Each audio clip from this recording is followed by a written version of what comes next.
There is a test that tire engineers run every winter on frozen lakes in Scandinavia.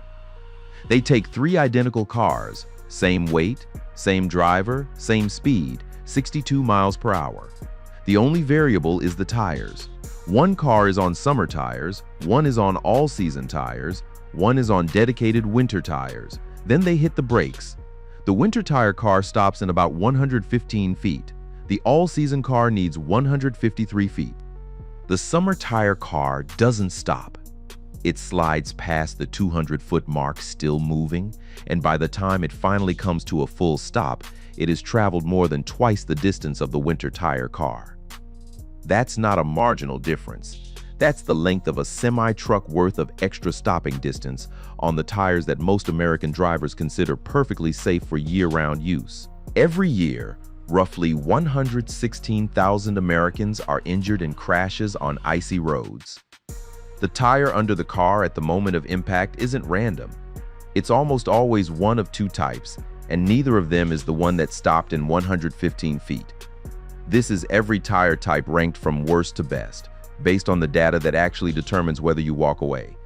Three tire types dominate the American market: summer tires, all-season tires, and dedicated winter tires. Most drivers pick one and keep it on year-round. The tire shop recommends all seasons by default. The car manufacturer spec sheet lists all seasons as standard equipment. The marketing says they handle everything: rain, light snow, dry highways, without the hassle of a seasonal swap. What the marketing doesn't say is how they rank when conditions get serious. This ranking is built on one metric: stopping distance in real-world weather conditions. Not manufacturer claims, not brochure copy, independent test data from organizations like TÜV Süd, Continental's winter testing programs, and NHTSA crash research, the same data that professional race engineers and fleet safety managers use when lives are actually on the line. The ranking goes from worst to best.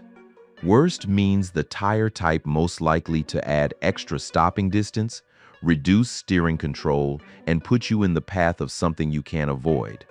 Best means the tire type that gives you the shortest stopping distance, the most steering response, and the highest margin of survival when conditions deteriorate. Here's where each one lands. Number 3, summer tires. Before you scroll past this because you don't own summer tires, stop. A significant percentage of drivers who believe they're on all seasons are actually on summer tires, and they have no idea. Here's what summer tires are built to do. They use a soft, high-grip rubber compound specifically formulated to stay pliable and tacky between roughly 45 and 100 degrees Fahrenheit. In that range, they outperform every other tire type on the market. Shorter, dry stopping distances, better cornering response, more precise steering feel. On a warm, dry road, summer tires are the most capable consumer tire you can buy. The problem is temperature. Rubber compounds don't behave the same way across a 100-degree swing in weather. When the ambient temperature drops below 44 degrees Fahrenheit, summer tire compounds begin to harden. Not dramatically at first, just enough to reduce flexibility, reduce contact patch conformity, and start adding feet to your stopping distance. At 32 degrees, that hardening is significant. At 20 degrees, the compound has stiffened to the point where it behaves less like a tire and more like a plastic sled on pavement. That Scandinavian lake test showed summer tires needing more than twice the stopping distance of dedicated winter tires. But that test was on ice, on cold, dry pavement. Conditions that feel perfectly safe, summer tires still add 20 to 30% more stopping distance than winter tires, simply because the rubber has stiffened. Here's the data point that almost no one talks about. You don't need snow or ice for summer tires to become dangerous. You just need the temperature to drop below 44 degrees. In most of the United States, that happens regularly from October through April. Summer tires also carry the highest risk of cracking when driven cold. Flexing a stiff compound repeatedly through hard cornering or pothole impacts creates microfractures in the sidewall. Those fractures don't announce themselves. They accumulate quietly until the structural integrity fails, often at highway speed. So why do some drivers end up on summer tires year-round? Two reasons. First, many performance vehicles come factory-equipped with summer tires labeled as performance or ultra-high performance tires without a cold weather warning that most owners would actually read. Second, the label never says summer only. It says things like maximum dry performance and high-speed rated language that sounds universal, not seasonal. Summer tires rank last on this list, not because they're bad tires. They're excellent tires in the conditions they were designed for. They rank last because the gap between their best case performance and their worst case performance is wider than any other type on this list. Number 2, all-season tires. This is the one that's going to be uncomfortable for most people watching, because all-season tires are on roughly 75% of passenger vehicles in the United States right now. They're the default. They're what the dealer installed. They're what the tire shop recommended when you ask for something that handles everything. And in moderate conditions, they do handle everything. Dry roads, light rain, temperatures between 45 and 85 degrees Fahrenheit. All-season tires perform competently across all of it. That's not marketing spin. That's genuinely what they were designed to do, and they do it well. The problem is the word all. Go back to that Scandinavian test. The all-season car needed 153 feet to stop from 62 miles per hour on an icy surface. The dedicated winter tire car stopped in 115 feet. That's 38 feet of additional stopping distance, more than 2 car lengths, on the tire the industry markets as safe for every condition. It gets more specific than that. TÜV Süd, one of Europe's largest independent testing organizations, ran a controlled comparison on snow-covered roads at 50 kilometers per hour. All-season tires required 35% more distance to stop than dedicated winter tires. On wet ice, that gap widened to over 50%. These aren't edge cases. Wet ice is what most American drivers encounter on winter roads, not the clean, powdery snow conditions that look dramatic in tire commercials. Here's the engineering reason why. All-season tires use a compound that has to remain functional across a massive temperature range, from summer heat to winter cold. To do that, the compound is a compromise. It's harder than a dedicated winter compound, so it doesn't overheat in summer. It's softer than a summer compound, so it doesn't go completely rigid in cold weather. The result is a tire that performs adequately across a wide range, but is never the best option in any specific condition. Dedicated winter tires use a silica-enriched compound that stays pliable at temperatures as low as -40 degrees Fahrenheit. All-season compounds start losing meaningful flexibility around 32 degrees, right at the freezing mark, exactly when road conditions are most likely to be dangerous. There's also the tread pattern difference. Winter tires use aggressive siping, hundreds of tiny cuts in each tread block that create biting edges for gripping snow and ice.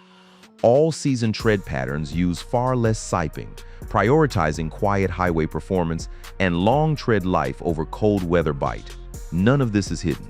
Tire engineers know it. Fleet safety managers know it.